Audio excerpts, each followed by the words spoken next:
Ye call Assin Swedru Akuapem Assin for sumensi mu mfimfi mantem ho huru. Ni nyina ne sa posifo akire owura bi a wanya mfie aduanan George Enin na yeso wokosese abofra wanya mfie edu na wieche omdo ne ko ne duafie no wafra busua se wato na nanom nsie de no abaye akinwa hyewo ho no mu a Adom TV kase etwasoye.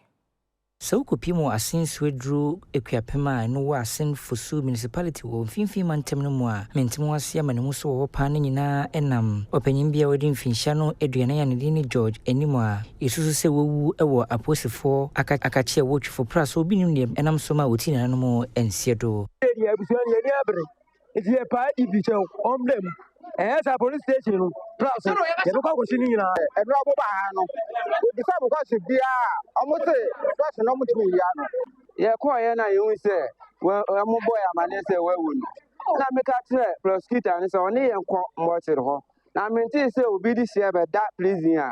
se wu na se yam fra busuan a ye se na ko se mo chire oso nko na ye nko ni edu mo chire ho a ye fra no na oni mo chire ma no enkasa ya police for na ye me wo fa no why no DJ why no sa police for no me yo we di man ka se o man confirm say na o mo ya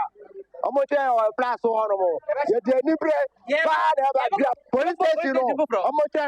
na e je ba na ye de ba mo so kusianie amanie ye boduane ya wo police station for 3 days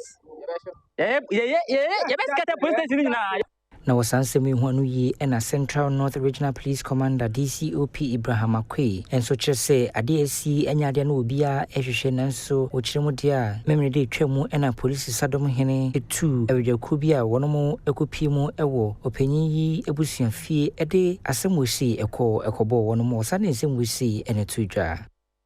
ho no mo frɛ ye fi commander no mo frɛ se yemra ekwaya amane etintini nitieti ya ne se suspect no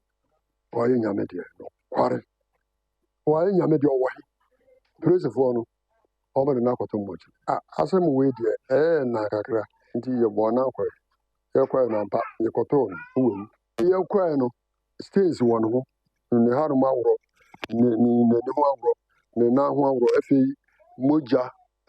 wona na no ye bisa ho no omo se yare bi ba no so uri no ho kosoro